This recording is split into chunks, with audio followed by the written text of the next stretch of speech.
Kasunod ng pag-uwi sa Pilipinas ni dismissed Mayor Alice Guo, tukoy na raw ng Bureau of Immigration ang mga tumulong para siya'y makapagtago sa Indonesia. Balitang hatid ni John Consulta. You're going home. How do you feel? I'm good.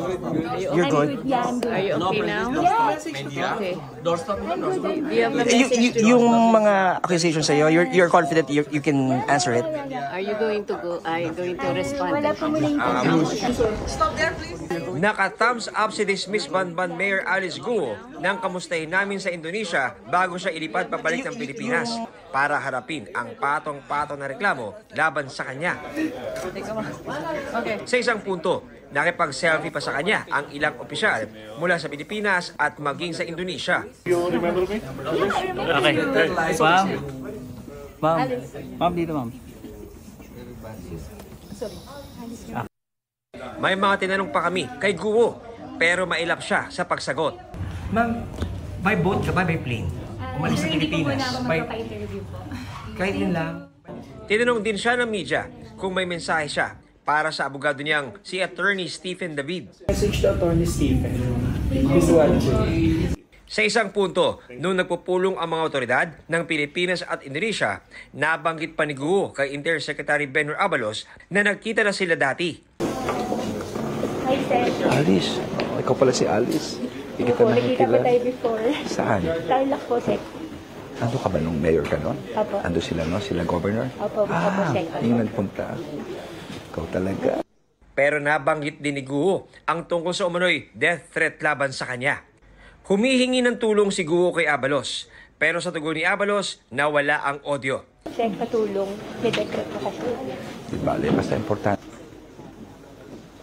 Totoo, tingnan Opo, sir. natin Opo. ito. Ha? Kaya nga, kumuha na kami ng private plane dito para maano. Kasi ako tingin ko para kayong Chinese. Ma'am, may death threat ka daw? May death threat ka daw? May death threat ka daw, ma'am? May death threat ka? Ma'am, may death threat ka daw? You media, stop. You media, don't stay. Isa si Abalos sa mahigit 10 sumundo kay Guo mula sa Pilipinas, kasama si PNP Chief Romel Barbil at ang parehong team ng DOJ na sumundo kina Sheila Guo at Cassandra Ong at tumutok din sa paghahanap kay Alice Guo, katuwang ang kanilang Indonesian counterparts. We have process. The process first for before Like Sheila and Cassandra. Yes.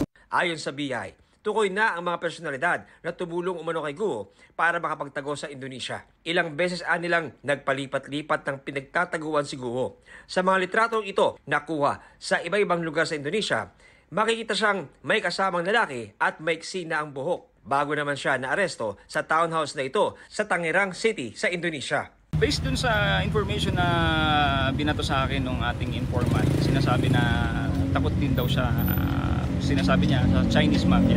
Kinausap ko tong informant na to at sinabi ko na nandito kami sa Jakarta upang kung siya nga ay susuko, we can safely send her back to the Philippines. Hindi nasabi sa amin kung anong means yung sinasabing death threat. Pagbalik ni Guo sa Pilipinas, patong-patong ang kakaharapin niyang reklamo.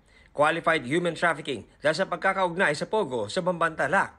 Tax evasion dahil sa hindi raw pagbabayad ng 500,000 pesos na buwis sa pagbenta ng shares ng Baofu Land. At money laundering na may kinalaman sa mga Pogo sa Bamban at Porac, Pampanga.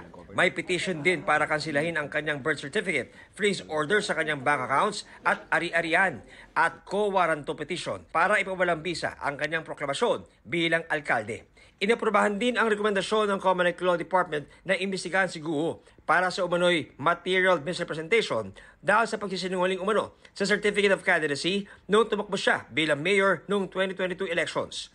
At nauna na ring na-dismiss si Guo bilang alkalde dahil sa grave misconduct hinggil sa pagpapahintulot sa operasyon ng Pogo sa Bamban. Naglabas ang Tarlac RTC Branch 109 ng warrant of arrest laban kay Guo. Kaugnay yan ng reklamong paglabag sa Anti-Graft and Corrupt Practices Act dahil sa paggamit umano sa kanyang pwesto para paboran ang Baofu sa Bamban. 180,000 pesos ang itinakdang piyansa.